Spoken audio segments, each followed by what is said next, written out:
Thank you very much. I'd like to begin by saying we've just closed out another month of stock market. We had the best stock market Dow in 36 years. That's very impressive.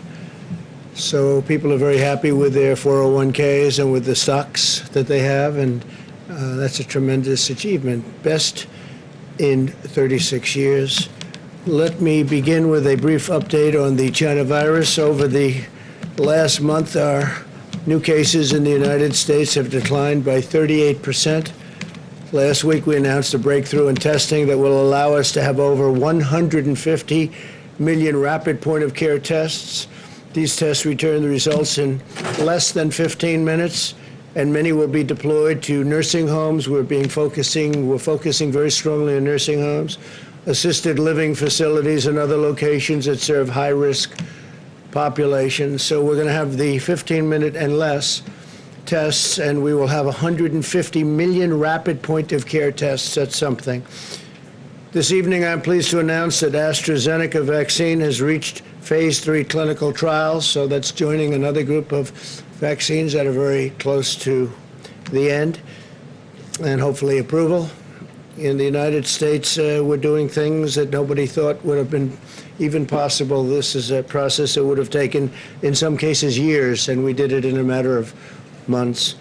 Thanks to the efforts of Operation Warp Speed, we remain on track to deliver a vaccine very rapidly in record time. I also want to provide an update on left-wing political violence that we're seeing in Democrat-run cities. Under my administration, federal law enforcement is working with state and local authorities all over the country to comb through hours of video, track down rioters, looters, and arsonists, and bring them to justice. We've just come up with a report that we've arrested a large number of people. It's over 200, and you'll be hearing about that, but they've been arrested in various cities throughout the United States. We're doing it very low-key, but we're trying to help cities. They are, in all cases, Democrat-run, but we're doing the best we can to help them without really much of a consent. We'd like to have the consent. As an example, in Portland, we could solve that problem in approximately 1 hour, but the mayor refuses, perhaps for political reasons. I don't know why it's good for him to have a city that's falling apart and that's under siege now for 94 days. But really, it's been under siege for years, if you know Portland. So to the mayor, I say, whenever you're ready, let us know. We'll solve your problem of violence. We'll solve your problem of crime. We'll arrest those criminals very rapidly, and you'll be able to have some nice evenings in Portland. The Department of Homeland Security and the Department of Justice are announcing a joint operations center to investigate the violent left-wing civil unrest. And again, in Portland alone, the federal government has already taken care of and arrested 100 rioters. Just in that one city, the wave of violence and destruction that we've seen in recent weeks and months has occurred in cities exclusively controlled and dominated by the Joe Biden party. If you take a look, the top 10 in the country are Democrats. It's Democrat-run cities, and it's a shame, and it can be solved so easy. It can be solved very easily. The violence is fueled by dangerous rhetoric from far-left politicians that demonize our nation and demonize our police. We have to allow our police to do what they're very good at doing. We've taken that power away. They're afraid to lose their pension, their job, their everything. They're afraid to be destroyed. You saw this when left-wing extremists attacked law-abiding citizens attending the Republican National Convention at the White House, including Senator Rand Paul and his wonderful wife, Kelly. What they went through, but other people went through it too. And that was done very systematically. That was done on purpose. They knew we were having the convention, and they wanted to do everything they could to disrupt it. And the good news is the public is very wise to it. They see what's happening, and they're wise to it. And I think they are probably acting accordingly. Left-wing rioters are repeating the same false narrative about America that you hear about. You hear this from people, what they're saying, how they're saying it, the violence. It's terrible. And again, it's Democrat politicians. I don't know that they're spurring it on or they're afraid to stop it. But in any event, we're there to help. We're there to get things under control. What they did on Thursday night at the White House, just outside of the White House, to people that came from all over the world, is a disgrace. It's a disgrace. And frankly, the mayor, Democrat mayor, Mayor Bowser, should have done a better job. She did a very poor job. But at the same time, we had the police who were very brave. They helped Rand. I guess it started off with 2, and they took a beating, if you can believe this. They really took some heavy hits. 1 went down, but got right up. And 2 others joined them, and they were able to get Rand and Kelly through. But it was a terrible, terrible thing to witness. But other people went through similar, not to the extent in terms of taping. We don't have the tapes as strong, but some people went through, from what I heard, as bad or worse. The violent rioters share Biden's same talking points, and they share his same agenda for our nation. And even his strange speech today that he made in Pittsburgh, he didn't mention the fact, and he didn't mention the far left. He didn't mention the far left, or for what I saw, I don't believe he mentioned the word Antifa. Antifa is a criminal organization, and he didn't mention Antifa thugs, but mostly seemed to blame the police and law enforcement. He went on point after point after point.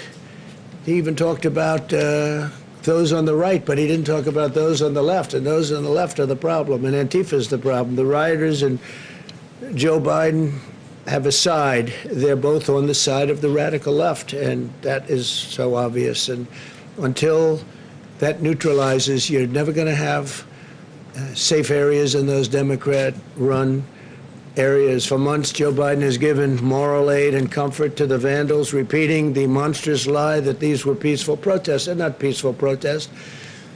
That's anarchy. That's, you look at the agitators, you look at the looters, you look at the rioters. That's not a peaceful protest. They keep using the term. It's so nice, peaceful protest. And behind the reporter, the cities are burning. We could solve it very quickly if they ask us to come in, like we did in Minneapolis and like we just did in Wisconsin, where I'll be going tomorrow. And at least the governor asked me if I could, I said, you got to get the National Guard. And he finally agreed to even a small number, but they were able to take care of things. And that was about 5 days ago, 6 days ago. And ever since, it's been very good. 13 members of Biden's campaign staff donated to bail and rioters. They're getting him out of jail. Looters, they got him out of jail. And his running mate, Kamala, urged their supporters to do the same thing. It's outrageous that they're now seeking to shift the blame for the mayhem, and they really want to put it on the backs of the police. I see it. The police there's just a war on law enforcement in this country, and without law enforcement, we wouldn't have a country. We have very talented people. They're not allowed to do their job. If you give the radical left power, what you're seeing in the Democrat-run cities will be brought to every city in this country. If they have that power, every city in this country could be potentially another Portland or another Chicago where they've had such problems. To defeat them, we must jail lawbreakers, and we must defeat their hateful ideology about this country, about America. We must teach our children that America is an exceptional, free, and just nation worth defending, preserving, and protecting. And that's what we want to do. They want to destroy our country. They're going to destroy our suburbs. But I think I've gone a long way from allowing that to happen. The suburbs are protected, especially with the rule changes that I made. I took them out of the Obama administration. They were going to be made much worse. What we're witnessing today is a result of left-wing indoctrination in our nation's schools and universities. Many young Americans have been fed lies about America being a wicked nation plagued by racism.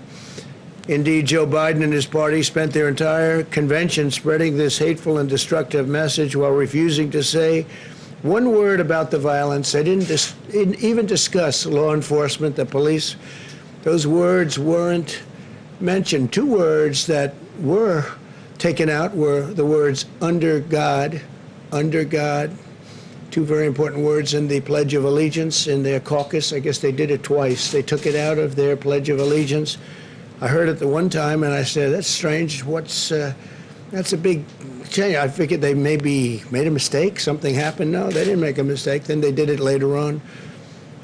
So they took the word, essentially, they took the word God out of the Pledge of Allegiance. We're not taking the word God out of anything. We're not taking it out of our Pledge of Allegiance, and we're not taking the great word God out of anything. At our convention, we highlighted law enforcement heroes and repeatedly emphasized that violence has no place in American political discourse. The left's war on police, faith, history, and American values is tearing our country apart, which is what they want. They think it's good, but it's gotten out of control. They're unable to control this radical left crazy movement, but we can control it very quickly, very, very quickly indeed. The only path to unity is to rebuild a shared national identity focused on common American values and virtues, of which we have plenty. This includes restoring patriotic education in our nation's schools, where they're trying to change everything that we've learned. What we've learned, in fact, what most of you have learned, they want to change it. They want to change it for whatever reason. Cancel culture, whatever you want to call it. At the same time, we must strictly and fully enforce our law and have no tolerance for anarchy and no tolerance, zero, for violence.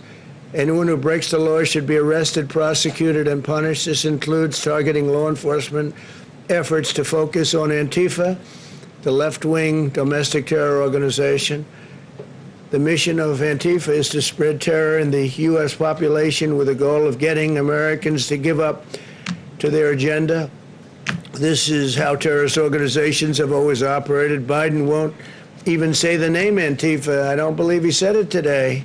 He made a speech, and he didn't mention that. He mentioned others, but he didn't mention Antifa. He mentioned law enforcement and mentioned the police, and but he didn't mention Antifa. I wonder why. And if he cannot name the problem, there's no way that he'll solve the problem. You don't name it, you don't solve it. In fact, Biden would give Antifa exactly what it wants, the far-left policy agenda it's asking for. And if that happened, we don't have much of a country left. If you give violent extremists what they want, the violence doesn't go away. They gain new power to spread the terror nationwide.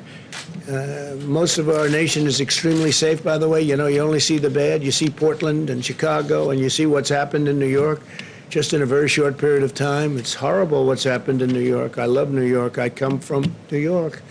And when I see, 4 years ago I left, and I could see that it was problems under this mayor. He's a terrible mayor, one of the worst. I can't say the worst. I mean, I've witnessed Portland. Hard to top him. But he's certainly one of the worst. And when I look at what's happening in New York, and I look at what's happening in the city, and so quickly, it happened so quickly, it's a shame. Biden's strategy is to surrender to the left-wing mob, which is exactly what he's doing. I don't think he even knows what he's doing, and give them control over every lever of power in the United States government. But when you surrender to the mob, you don't get freedom, you get fascism. That's what happens in all cases. You take a look at Venezuela, look what's gone on there and other places. Biden is using mafia talking points. The mob will leave you alone if you give them what you want. That's what it is. The mob will leave you alone, give them what you want, but it doesn't work that way, because once you give them, they keep taking.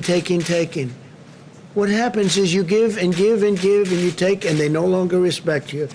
And that's what's happened with the Democrats, because I actually think they've lost control of these radical left maniacs. I think they've lost control, because I don't think they feel that's helping them. When New York and Chicago and Portland, and you look at Oakland, and you look at Baltimore, and you look at so many different places, and what's going on there, the top 10 are all run by Democrats, and you can go a lot further down the list than 10. In America, we will never surrender to mob rule, because if the mob rules, democracy is indeed dead.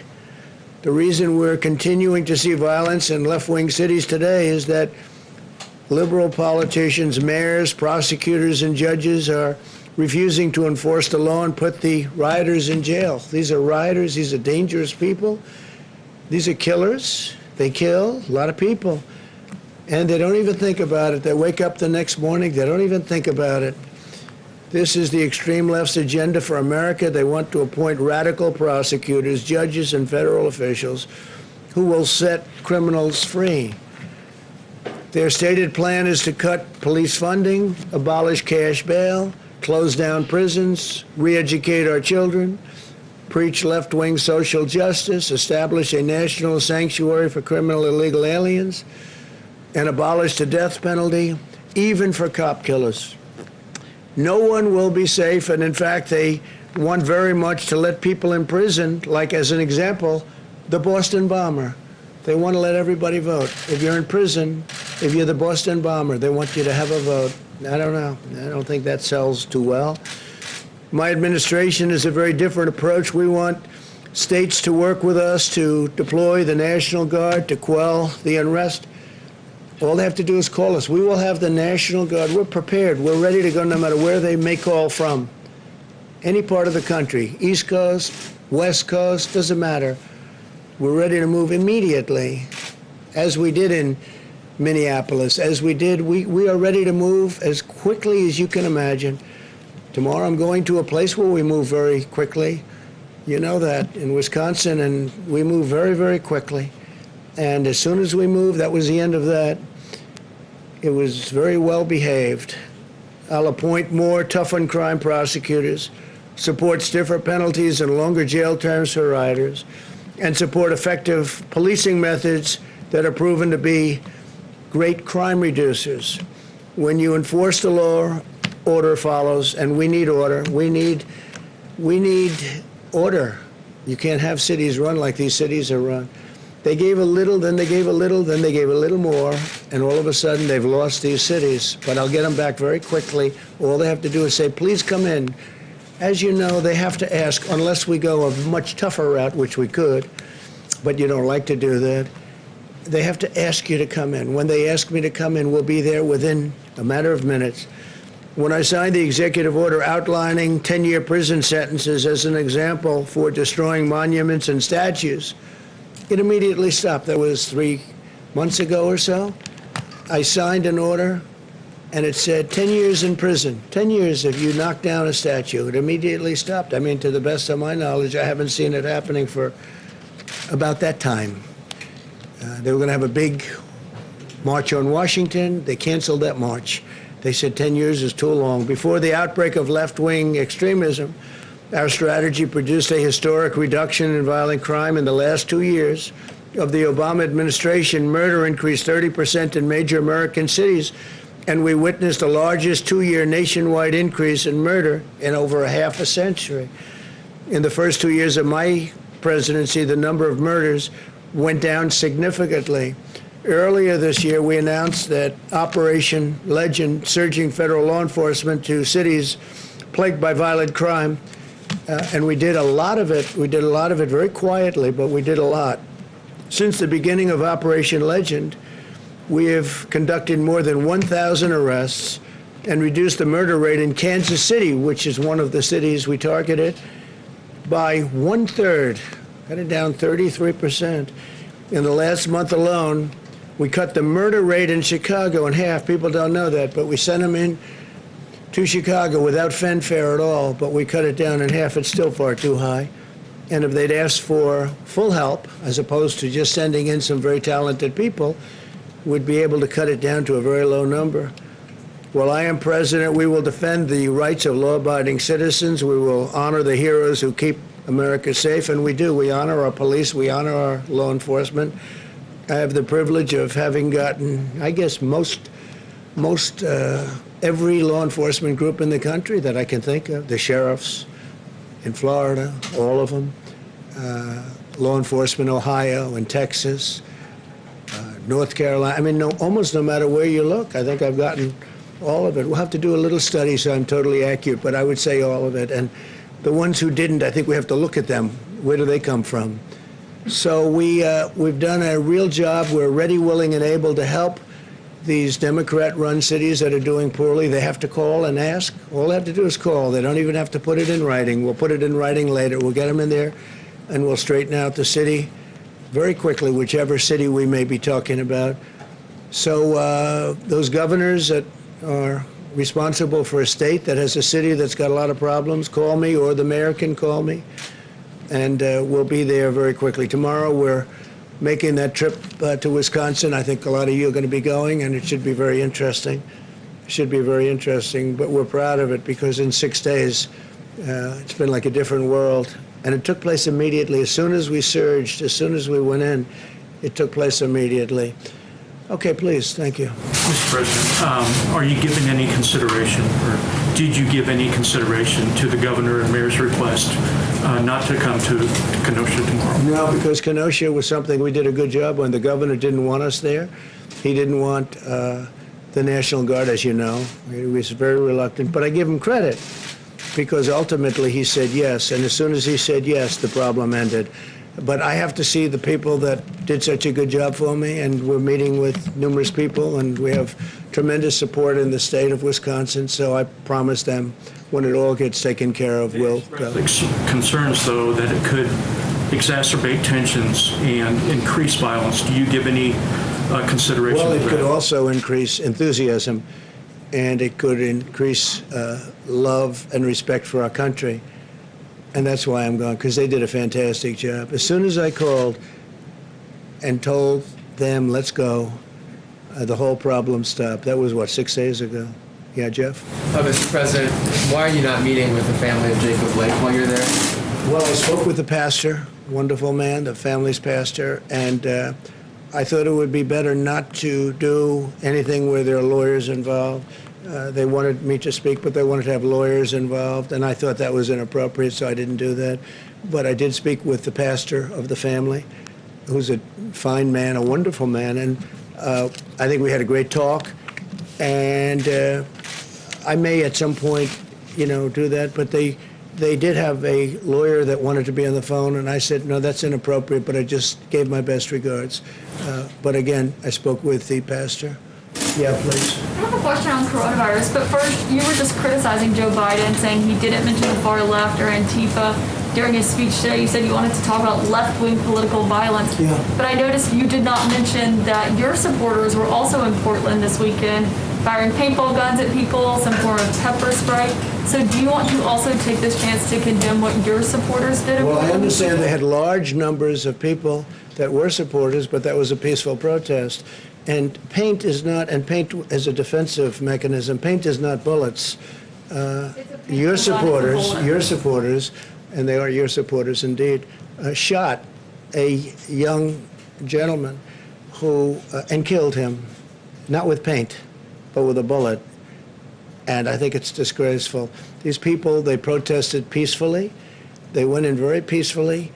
And I'll tell you what they're protesting. They're protesting when they turn on television or read whatever they may be reading, and they see a city like Chicago where 78 people were shot and 13 died, or a city like New York where the crime rate has gone through the roof, or a city like Portland where the entire city is ablaze all the time, and a mayor says, we don't want any help from the federal government. When these people turn that on and they see that, they say, this is not our country. This is not our country. That was a peaceful protest, totally. It was a supporter of yours, Mr. President. Yeah, go ahead, please. It was a supporter of yours, Mr. President. Are you going to condemn the It was a supporter of yours, Mr. President, who killed someone that was accused of killing two people. It's a supporter of yours. Are you going to condemn the actions of vigilantes like Kyle Rittenhouse? We're looking at all of it. That was an interesting situation. You saw the same tape as I saw, and he was trying to get away from them, I guess, it looks like, and he fell, and then they very violently attacked him, and it was something that we're looking at right now, and it's under investigation, but I guess he was in very big trouble. He would have been, he probably would have been killed, but it's under investigation. Do you think private citizens should be taking guns? I'd like to see law enforcement take care of everything.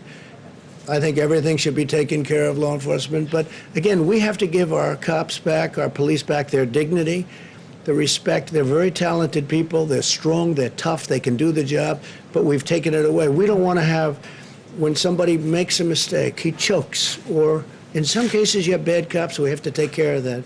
In other cases, they choke. They have a quarter of a second to make a decision. And sometimes they make the wrong decision. If they make the wrong decision, if they make the wrong decision in the other direction, they're probably dead. So they choke sometimes. And that goes on the evening news for weeks.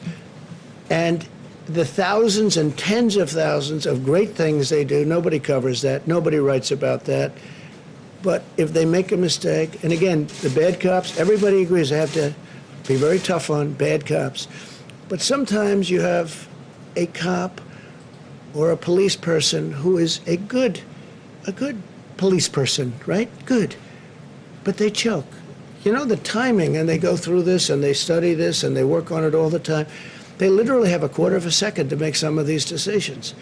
And they make a wrong decision, and it's very devastating. But I will say this, I honor law enforcement. We wouldn't be here right now if it wasn't for law enforcement.